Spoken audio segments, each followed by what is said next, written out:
Gente, que bom, e eu quero falar com vocês hoje de uma coisa muito legal, muito bacana mesmo. Eu quero ler alguns versículos com você agora.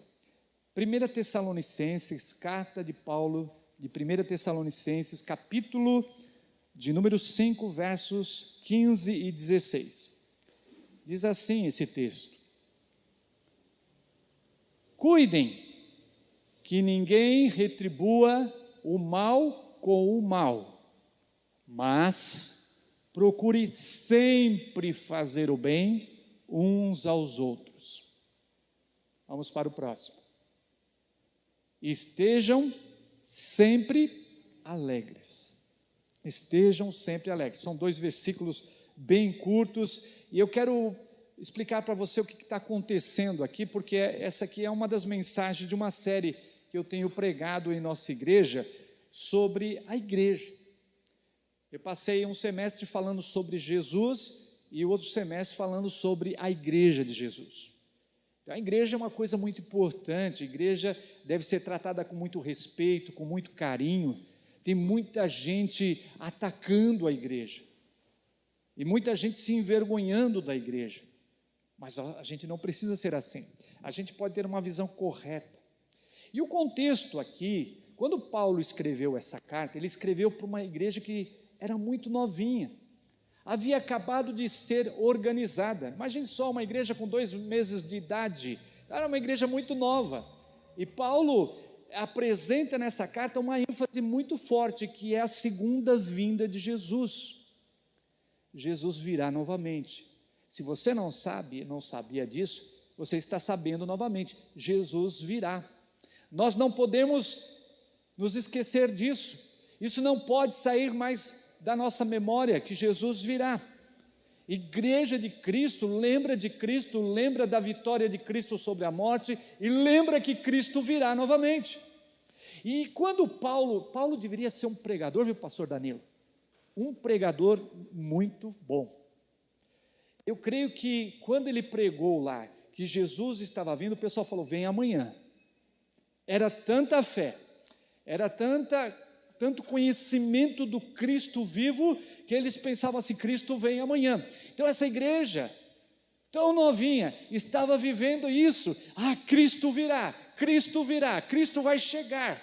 E Cristo não chegou, até agora.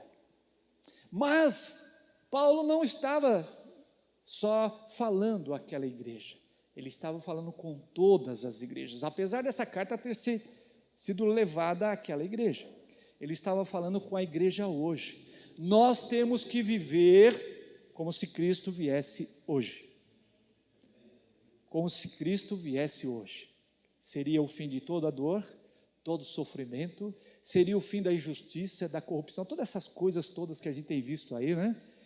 Coisas horríveis que estão acontecendo, o que querem implantar no Brasil. A gente fica triste de ver tanta miséria, tanta pobreza, tanta gente sofrendo, tanta gente sendo enganada. Olha a Venezuela, meus queridos. Olha o que está acontecendo aí no mundo. Olha a Ucrânia. Olha os povoados lá na África.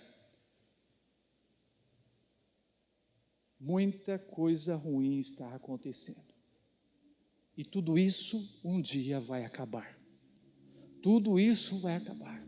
Porque para o lugar onde vamos não haverá nem choro, nem lágrima, nem dor, nem tristeza. Não haverá mais nada disso. Tudo acabou, tudo é novo. Vamos viver novidade de vida. Então a igreja, ela rema contra a maré. A igreja é o contraponto do mundo. Ela não é igual ao mundo, apesar de estarmos no mundo, a igreja é diferente. A igreja tem expectativa, a igreja tem esperança, a igreja tem um norte, a igreja sabe que tem um Deus, e esse Deus a ama, a igreja vive de maneira diferente.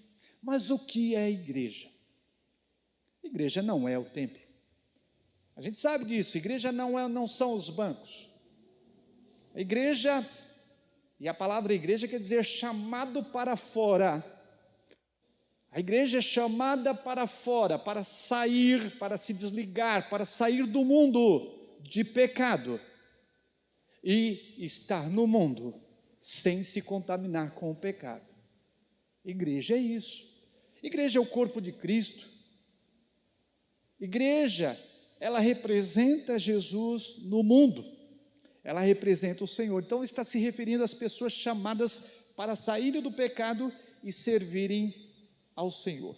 E Paulo, então, nessa carta, apresenta um estilo de vida. Vocês têm ouvido falar muito sobre estilo de vida, né? Lifestyle, esse é o meu estilo de vida.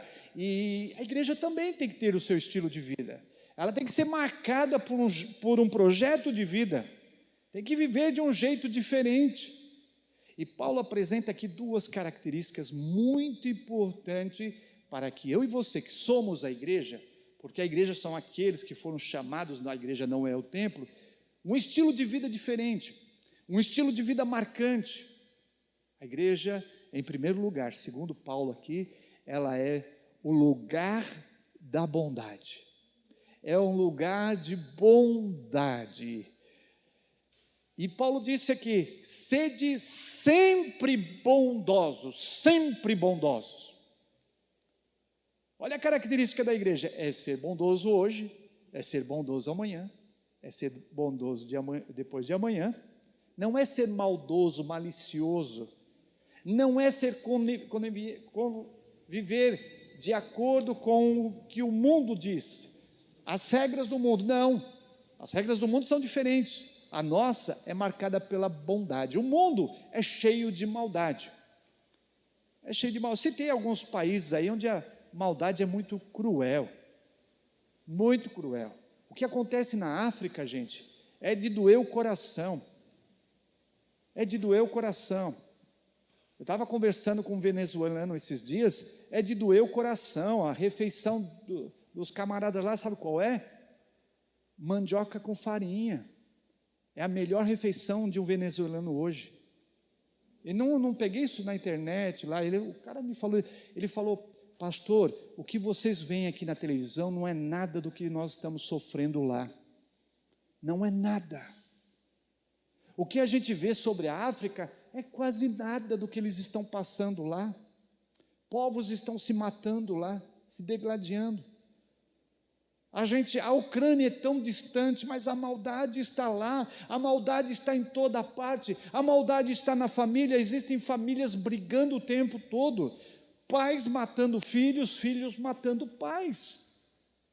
Então, Paulo diz: vocês devem sempre andar em bondade. No mundo escurecido com tanta maldade, o cristianismo surge como a antítese, como a luz ao caos. Bondade deve ser parte do estilo de vida do cristão. Bondade não pode ser excluída. Eu sou de Cristo, mas não tenho bondade na minha vida. Bondade é expressão de amor. Paulo disse o seguinte lá em 1 Coríntios, capítulo 13, no verso de número 4. O amor é paciente. O amor é bondoso. O amor é paciente. O amor é bondoso. Então, esse negócio de dizer eu amo, tem muita gente que diz eu amo com muita facilidade, mas não dá para ter amor e ser ciumento, ter amor e ser presunçoso, ter amor e ser orgulhoso, ter amor e ser interesseiro. Isso não é amor. O amor, ele vem acompanhado de bondade. Pode até parecer uma coisa de alienados o que eu estou dizendo aqui. Gente alienada, gente que vive no mundo como se não houvesse maldade, porque ele está sempre andando na bondade. Pois neste mundo, o importante é ter vantagem, não ser bondoso. As pessoas estão interessadas em si próprios. Você está interessado em você mesmo. Você se ama. E Cristo vem e diz assim: você deve amar o próximo como a ti mesmo. Mas eu me amo, eu gosto, eu quero coisas, mas não estou com vontade de compartilhar nada. nem o Evangelho de Cristo. Nem o Evangelho de Cristo. Há muita gente precisando voltar ao primeiro amor. Eu me lembro da minha conversão, lá atrás, me converti jovem. Eu não tive o privilégio de ser uma criança na igreja, um adolescente, eu não frequentei escolas bíblicas, eu apenas fui numa EBF, mas assim porque uma vizinha pediu para minha mãe deixar ela levar e ela levou só disso. Eu não cresci nisso. Eu fui me converter perto dos 18 anos, mas eu tinha um fogo no meu coração. Eu queria falar de Jesus para todo mundo.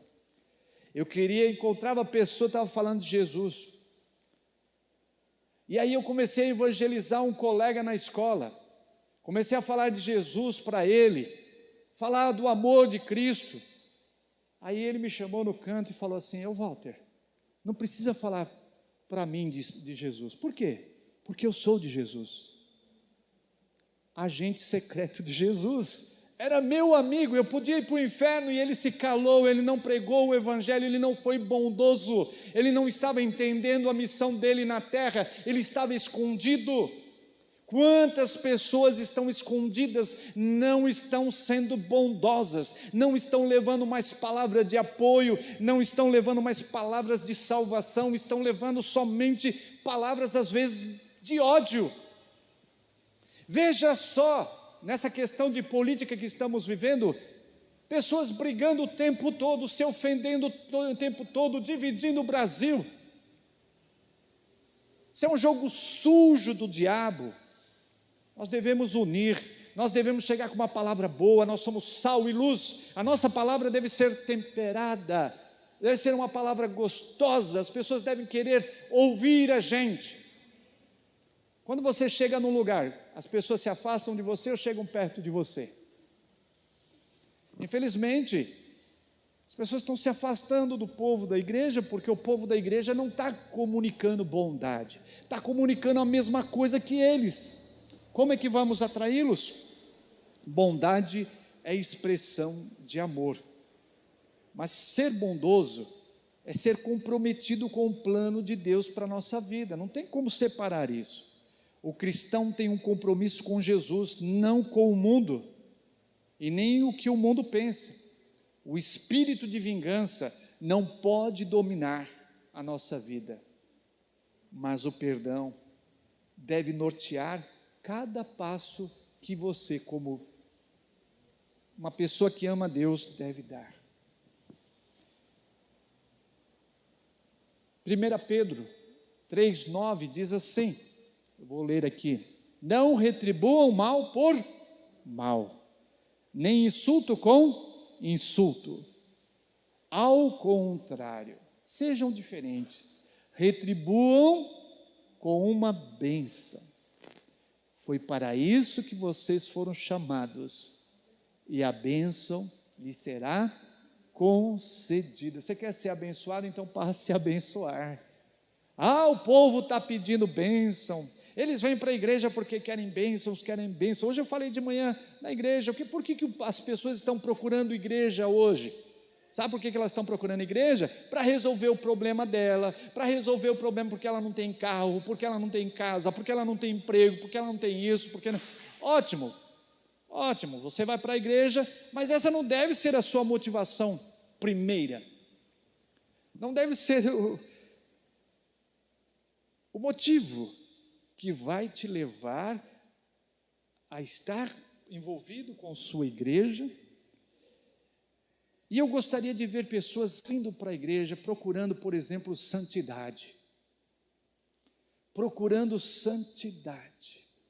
Você já viu alguém falar: eu vou para a igreja hoje porque eu quero ser santo? Piedade.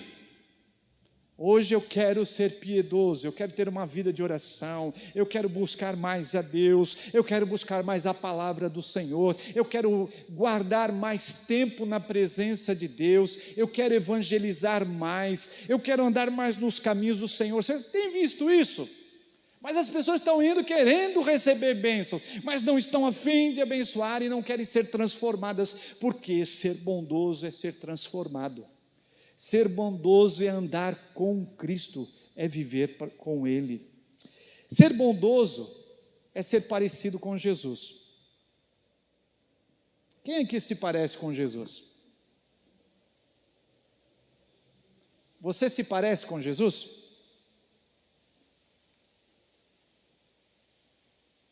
Mas é claro que não é aparência física. Eu imagino Jesus andando entre os homens, e Jesus era atraente. Jesus era atraente. E, olha, se existe uma coisa no coração dos pastores, e isso está no meu coração, e eu creio que está no coração do pastor Danilo, é o seguinte: nós gostaríamos de ver a igreja crescendo sem parar.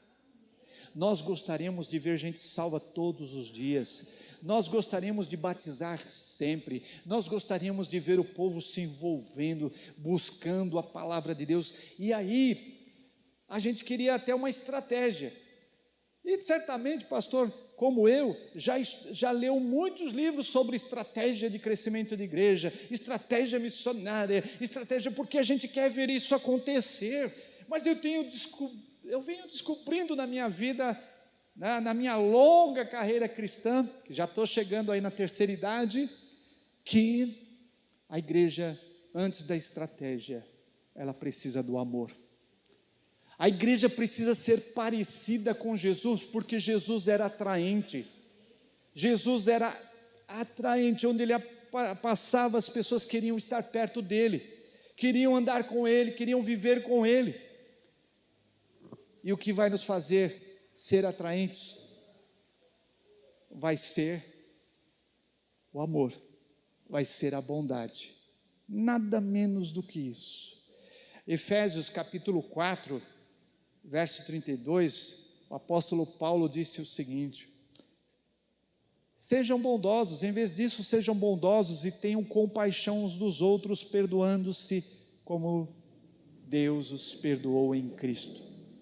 Quando uma pessoa chegar nessa igreja, eu não estou falando no templo, nessa igreja é chegar na sua casa, é chegar no pequeno grupo, é chegar aqui, e ela olhar e observar que aqui tem um povo que se ama, que um povo que trata o outro com generosidade, que trata com verdade, que não é falso, que não é fofoqueiro, que não é mentiroso, que não procura somente o seu próprio bem, um povo que está disposto a compartilhar do coração. Isso vai atrair muita gente para esta igreja, vai atrair muito mais do que vocês pensam, mas muito mais.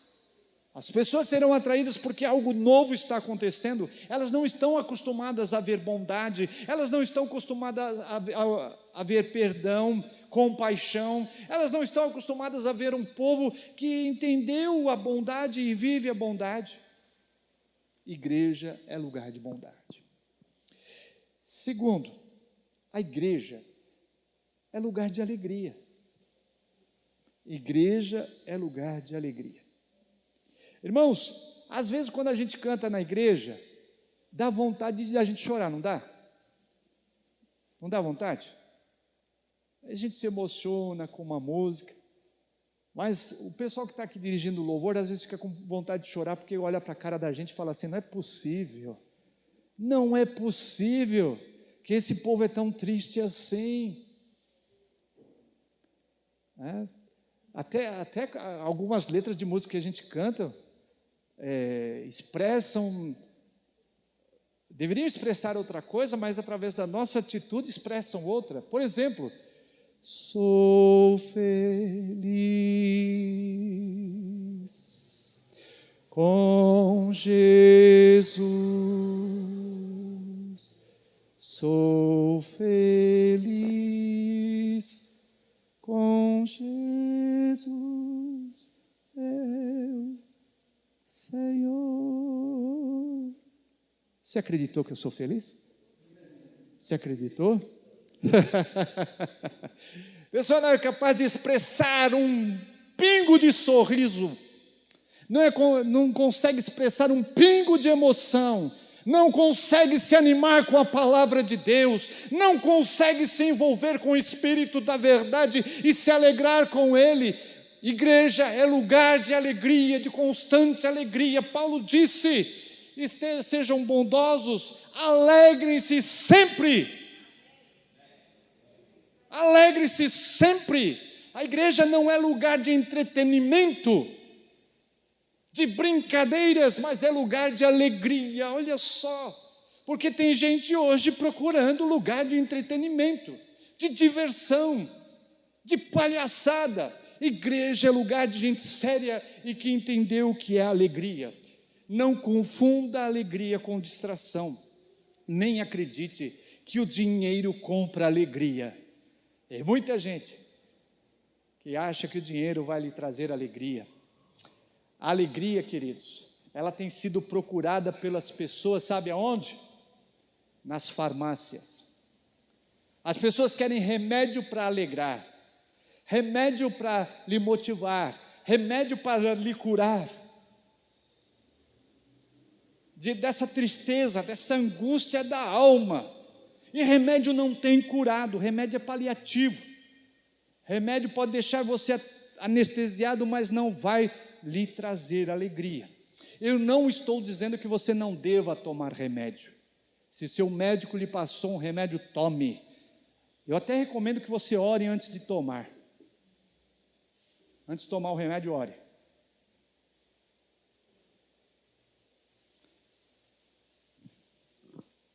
A gente devia orar mais, né? Devia orar mais. Tem muita gente procurando remédio nas farmácias para alegria, procurando as baladas. Eu não sei se chama balada porque manda tanto nome disso, porque balada no meu tempo era a polícia descendo bala na gente. Eu não sei hoje o que... balada, muda o nome toda hora disso daí, já foi baile, já foi danceteria, já foi essas coisas, hoje é balada, nos prazeres, e as pessoas não estão encontrando alegria, tem gente que busca alegria no futebol. Rapaz, se você procurar alegria no futebol, sabe o que vai acontecer? Seu time vai perder e você vai ficar triste. Seu time geralmente perde, não perde? Perde sim. Não mente não, é feio. Não mente não. Eu gostaria de ver a alegria do povo na igreja como alegria quando o time faz um gol. O povo está morto, está frio, está morno. Nós precisamos nos encantar mais com Jesus. Nós precisamos nos alegrar mais com Jesus. Nós precisamos parar com essa vida mesquinha de tristeza em tristeza e declarar que somos alegres no Senhor. A alegria, ela pode ser roubada. A gente tem que tomar muito cuidado para não roubarem a nossa alegria. A carta de Paulo aos Filipenses, por exemplo, lá na carta, se você ler com muita atenção, você vai observar pelo menos 4 ladrões de alegria. Pelo menos 4 ladrões de alegria estão ali. Você deve tomar muito cuidado com esses ladrões. O primeiro deles são as circunstâncias. Cuidado. Olha, tem gente que não larga o celular por nada. Não larga por nada, só fica ouvindo notícia ruim, desgraça o tempo todo, não larga mais alguns ficam na televisão ainda, né, assistindo novela, assistindo porcaria, vendo só tristeza, desgraça na vida, e aí o que ele fala? Não vale a pena viver. Aí não entende porque não consegue dormir, não entende porque a vida está tão assim difícil, não entende porque é tão nervoso, tão bravo, não entende porque grita tanto, não entende porque as circunstâncias estão roubando a alegria. O outro ladrão de alegria são as pessoas. Paulo fala disso. Pessoas são especialistas em roubar a alegria da gente. É ou não é verdade? Como gente rouba a alegria de gente. Como gente rouba a alegria de gente. Tem gente que atrasa de propósito chegar em casa porque sabe que quando chegar em casa vai ser um inferno. E se você está chegando na sua casa e a sua casa é o inferno, saiba o seguinte: faça da sua casa o céu, não espera do outro. O problema é que a gente fica esperando que o outro melhore, que o outro alegre, que o outro faça, e a gente não faz a parte da gente. Eu tenho um cachorro. Quantos aqui tem cachorro? Que dia que você chegou em casa e seu cachorro estava triste? Fala para mim. O meu cachorro, quando eu chego, eu penso que ele vai ter um infarto. Não é possível que um ser daquele me ame tanto. Ele grita para o bairro todo ouvir que eu cheguei. É uma alegria. Se a gente fosse assim, seria muito melhor a vida, não seria? Seria muito melhor. Quando você chega aqui, por exemplo, reunido com a igreja, a alegria de ver o irmão. E, gente, tem gente que faz coisas que a gente não gosta, mas a gente não deve deixar de amar porque não gosta do que ele faz, do jeito que ele anda, do jeito. Você vai perder seu tempo com isso. Seja um promotor de alegria, de vida. Não fique esperando que os outros te alegrem, leve a alegria a você. Uma boa palavra, um incentivo. Sabe, pastor Dani, está acontecendo um fator interessante na minha igreja. Eu não sei se aqui está acontecendo isso também, mas com a pandemia um monte de gente sumiu. Um monte de gente foi embora. Eu cheguei na igreja, chegou a pandemia. Veio uma coisa boa e uma coisa ruim. Claro, eu não vou também falar que eu não fui lá para abençoar aquela igreja, mas veio a pandemia. E aí o povo começou a assistir cultos pela live. Ficou mais confortável. E eu vou chamar a atenção de você que é membro da minha igreja, só fica me assistindo aí pela internet. Olha, se você não for domingo que vem, seu celular vai quebrar essa semana. Vai quebrar e você vai ter que comprar um mais caro. E você vai chegar às 6 horas da manhã no culto lá. Deus, vai brincando, vai brincando. Gente, que negócio é esse? A gente tem que andar junto, nos alegrar junto, não fica sozinho em casa não, acabou a pandemia praticamente. Quantos morreram esse mês na pandemia, você sabe? Não sei. Morre mais gente de câncer, morre mais gente. Isso não é desculpa para você abandonar a sua igreja. Isso não é desculpa para você abandonar o convívio. E você vai ficar deprimido em casa, vai ficar triste em casa. Mas aqueles que estão chegando à igreja, e porque está chegando gente nova na igreja, eles estão trazendo com eles uma alegria impressionante. Por quê? Porque eles estão sendo recebidos com alegria.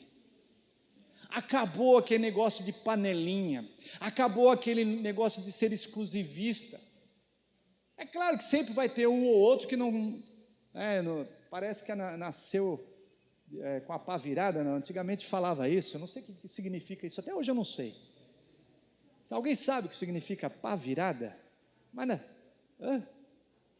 avesso, sei lá. Mas tem umas palavras que a gente usa e a gente nem sabe por que usa. Mas a gente entende o que é. Você chega para o cara assim e fala, bom dia, né?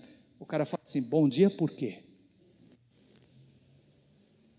Já está muito nervoso, está com a pá virada, está irritado. Igreja é lugar de alegria. Cuidado para as pessoas não roubarem a sua alegria. Outro item que rouba a alegria da gente são as coisas. Tem gente que fica triste porque o carro fez um arranhão assim. Pastor, isso entristece o homem, não entristece? Quem tem carro aqui fica alegre quando chega e vê o carro. Meu filho estava viajando para Minas Gerais, era 2 horas da manhã mais ou menos, estourou o pneu do ônibus. E o ônibus conseguiu chegar num posto, e aí chamou o resgate lá, o que vinha consertar o pneu, e passou 1 hora, passou 2 horas, passou 3 horas, passou 4 horas, meu filho começou a ficar irritado. Ficou nervoso, porque ele queria chegar no destino e não chegava o destino, erraram o lugar, a assistência foi para outro lugar na estrada, não foi para onde está, foi um negócio. Aí eu escrevi para ele: filho, dê graças a Deus. Quem sabe Deus te livrou de uma coisa pior. Eu não sei. Agradeça a Deus porque você pode viajar, porque você teve essa oportunidade e você foi liberto de uma coisa pior. A gente tem que parar com essa mania de reclamar. E coisas fazem a gente reclamar. Tem gente que reclama da sua casa. Olha, quanta gente não tem em casa. Ah, mas eu pago aluguel. Mas é sua casa. É sua casa, é sua residência. Reclama da sua comida. É a sua comida. É aquilo que Deus tem te dado. Então, para de reclamar. Eu tenho aprendido o seguinte, que pessoas gratas têm mais do que as ingratas. Tem muito mais. Também, a preocupação tem roubado a alegria. A ansiedade. A ansiedade é você se preocupar com o que não aconteceu. 80% do que você se preocupa, mais ou menos, nunca vai acontecer. Você fica tão preocupado. Será que aquela pessoa que pega o exame do médico não quer nem abrir para não saber a doença que tem? Ela fica numa ansiedade. Abre logo, vê lá, né? Vamos resolver isso. Mas a ansiedade rouba a alegria. Tem gente que não consegue dormir porque não sabe como é que vai pagar as contas, porque não sabe como vai resolver uma questão difícil, porque pode um dia ser demitido, porque o Brasil pode virar aqui uma Venezuela, porque para com isso, viva o hoje, o presente, não deixe o futuro roubar sua alegria. Você está aqui hoje, glória a Deus. Você está andando, glória a Deus. Você tem uma cama quando fica doente para se deitar nela, glória a Deus. Em tudo dai graças. O povo reclama de tudo. Quem reclama de tudo não pode ser alegre. Não dá para ser alegre assim. Quando uma pessoa quer realmente ser alegre, o que ela precisa fazer? Você quer ser alegre? Eu quero. Aprenda isso. Se você esquecer tudo que eu falei aqui, leva isso no seu coração. Uma das coisas que mais alegra o coração é quando ela entende que ela está aqui para servir. Servir alegra o coração. Quando uma pessoa descobre o seu propósito e passa a servir, a alegria invade a sua alma. Temos que mudar a maneira de enxergar o serviço. No mundo que só quer ser servido, pessoas completas, pessoas inteiras, pessoas que entenderam o seu propósito de vida são alegres, porque elas estão dispostas a servir. Você vê a alegria de uma pessoa quando está servindo outra, quando ela tem um bom coração, não o serviço interesseiro, mas ela faz porque ela tem aquilo como alvo da sua vida. Dá para entender Madre Teresa do Calcutá no meio dos leprosos lá, alegre daquele jeito? Não dá para entender. Humanamente não, mas se você entender que você está aqui para servir, se você entender que você não pode ficar grudado nesse banco aí, achando que você precisa ser servido, e porque tem muita gente que vai para a igreja só para ser servido, e aí começa a reclamar, reclama do som, reclama do visual, reclama do pastor, reclama do banco, tudo é ruim, tudo é ruim. Ele não entendeu que ele está aqui para servir. Quando você vem domingo aqui, não é para você ser servido com uma boa palavra, é para você trazer a palavra, entendeu? Pegou? É para você servir o mestre. Você vem aqui para servir Deus, você vem aqui para adorar, prestar culto. Você não vem aqui para entretenimento, eu só vou lá porque se fizerem isso, aquilo eu gosto. Para com mimimi. Essa geração do mimimi, que não enfrenta mais nada, que não pode mais nada, tudo. Que coisa é essa? Não entendeu que está aqui para servir, para olhar para a necessidade do meu irmão e dizer: olha, eu talvez não tenha dinheiro para resolver o seu problema, mas, cara, eu vou te acompanhar em oração essa semana toda. olha, eu vou orar com você. Faz o seguinte, vamos fazer uma conferência na internet, que hoje dá para fazer isso. Todo dia às 8 horas da noite nós vamos nos reunir, mesmo que seja 5 minutos, eu vou orar com você, cara. Eu estou com você, eu quero te servir, você é meu irmão, você é minha irmã. A gente precisa ser criativo nessa questão de servir. Você não precisa ter todos os dons do mundo, todo o dinheiro do mundo. Se um dia eu tiver todo o dinheiro do mundo, eu vou ajudar pobre. Sabe, as pessoas estão precisando muito mais de uma mão no ombro e uma boa palavra do que de dinheiro. Às vezes você dá dinheiro para a pessoa, você estraga a vida dela. Ela está precisando de orientação, está precisando de paz. A alegria é marca do cristão. Lá em Marcos capítulo 10, verso 42, a palavra de Deus diz assim: Jesus o chamou e disse, aqui, vocês sabem que os que são considerados líderes neste mundo têm poder sobre o povo, e que os oficiais exercem sua autoridade sobre os súditos. Vamos para o próximo?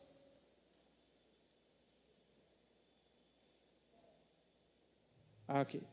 Entre vocês, porém, será diferente. Quem quiser ser líder ou maior entre vocês, que seja. Igreja é lugar de servo. Igreja não é lugar de dono. Tem gente que pensa que é dono de igreja, que manda e desmanda. Igreja não é lugar disso. Igreja é de gente que lava os pés uns dos outros, que respeita, que ama, que faz a sua parte. Não é igreja. Igreja não é lugar de, aqui devo ser exaltado, aqui eu devo ser uma pessoa que deve ser servida. Pelo contrário, quem serve a alguém, serve a Jesus. Ele mesmo disse isso. Estar com Jesus é o remédio para a sua alegria. Estar com Jesus e servi-lo vai fazer seu coração ser muito alegre. Lá em Isaías, no capítulo 9, verso 3, diz assim: Tu multiplicarás a nação de Israel, seu povo, e seu povo se alegrará. Eles se alegrarão diante de ti, como os camponeses se alegram na colheita, como os guerreiros ao repartir os despojos. Fizeste a nação crescer e aumentaste a sua alegria. Até nos momentos mais difíceis, mesmo que a colheita não venha, Jesus alegra o nosso coração. Jesus vai te alegrar. E termino dizendo o seguinte: as breves palavras de Paulo no capítulo 4 de Filipenses, no verso 4. Depois de ele falar daqueles que roubavam a alegria, ele disse assim: alegrai-vos sempre no Senhor. Repito, alegrem-se. Alegrai-vos sempre no Senhor. Você quer ser alegre? Então você precisa sempre do Senhor, sempre de Jesus. O problema é que a gente quer alegria nas coisas, a gente quer alegria nas pessoas, a gente quer alegria nas circunstâncias, a gente quer alegria onde não vamos encontrar alegria. A verdadeira alegria tem nome, é Jesus. É a única fonte de alegria. Queridos, nós estamos na caminhada. Até a vinda de Cristo, nós continuaremos aqui, ou se a gente partir primeiro, mas a gente tem que ter bem claro qual é o nosso estilo de vida. Se você quiser saber os outros, é só ler essa carta de Paulo aos Tessalonicenses, mas hoje eu trouxe 2 para vocês. Primeiro, a igreja é lugar de bondade, de expressão do amor de Deus. O segundo, a igreja é lugar de alegria, e a alegria é Jesus. Amém? Vamos orar? Feche seus olhos, vamos. Pai de amor, em nome de Jesus, ajuda-nos a entender a Tua palavra, ajuda-nos a entender a Tua vontade para as nossas vidas. Ajuda-nos, Pai, a viver para o Senhor, pois sozinhos nós não conseguiremos. Tudo que ouvimos hoje, se o Senhor não fizer essa obra em nosso coração, nada vai acontecer. Por isso, Senhor, faça o que o Senhor quiser em nossas vidas. Nós estamos aqui para te servir, para dizer que Jesus é o centro da igreja, para dizer que vamos amá-lo e temos certeza que Ele continuará sendo sempre a nossa verdadeira alegria. Dá-nos corações bondosos, Pai, corações santos, corações marcados pelo Evangelho. Cuida desta igreja, Senhor, cuida do pastor dessa igreja, cuida, Senhor, para que aqui, nesse local e nas casas de todos os membros, bondade e alegria sejam o estilo de vida deles. Muito obrigado, Senhor, por esse privilégio de trazer a palavra aqui nesta noite. Oramos, Pai, agradecidos em nome de Jesus. Amém.